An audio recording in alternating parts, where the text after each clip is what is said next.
How to change our 6 bug sprayers once a month. First, you will shut it off after you open it. Then you will pull out the old one. Very key to shut it off so you don't get sprayed in the face. Afterwards, you will put the new one in and make sure you turn it back on. Shut the door. 10 seconds later, it will spray once. Psst. Then you are going to want to change the dates. It's simple. You take a little bit of acetone, you wipe off the old, you write on the new.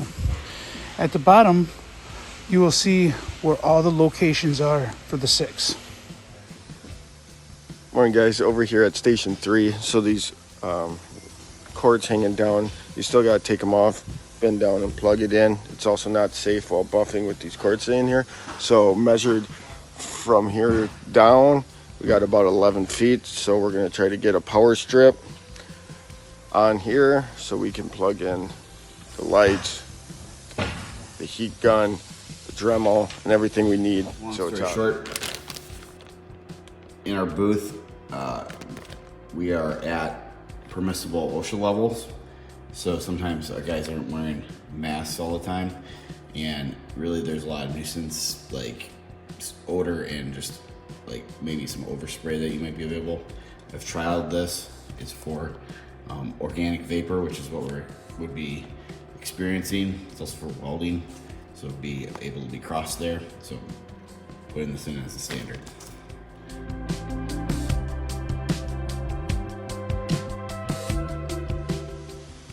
Hey Luke, I think we also would probably need some power strips. This one might work, but maybe get a good one because all the outlets are used up here all the way along, so we can plug in the adapter down. Started using time lapse to help me understand how much waste in general there is, which there's a lot, and use it to make ways to improve.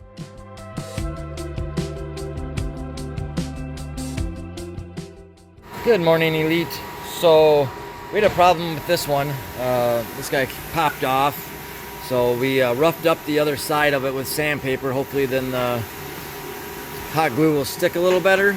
I'm just kind of letting it dry, and we should be able to put it back up here for the suction cup, which we use quite a bit. So hopefully it'll work. All right, thank you.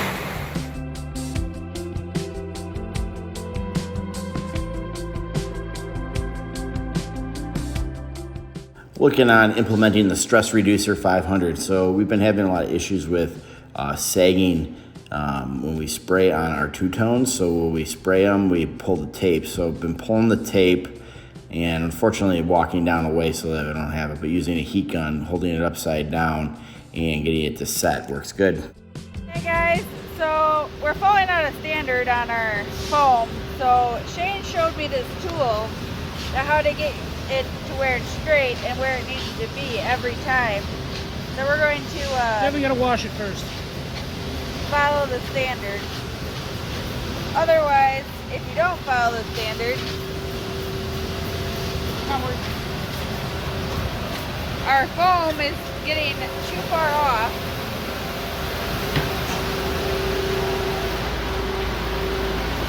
And it's going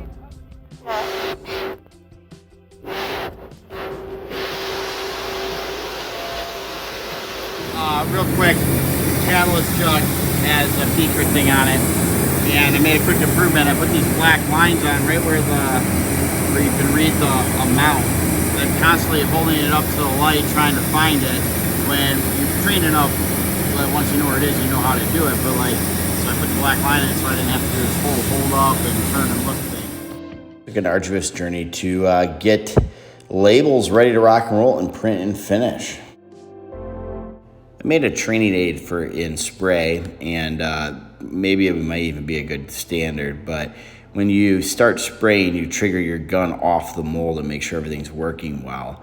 One of the things was happening was I was pointing it straight up, so I was ruining some of our visual controls, and that stopped once I made that target. Hey guys, just wanted to show you, made a quick improvement because I saw some variations, so I made the slides for each of the stretch one, so that you can read it on the side and know what they are. and then I made it so that they automatically play when you go to it instead of having to click, because it seemed like that's been a struggle. Now the one offset is there is something wrong with the Thursday video, so it won't automatically play. So I'm gonna put the link right back up here. We'll have to figure that out, but that's my improvement. Hey guys, real quick improvement here. It is not done, but I wanna make sure it's gonna work before I go.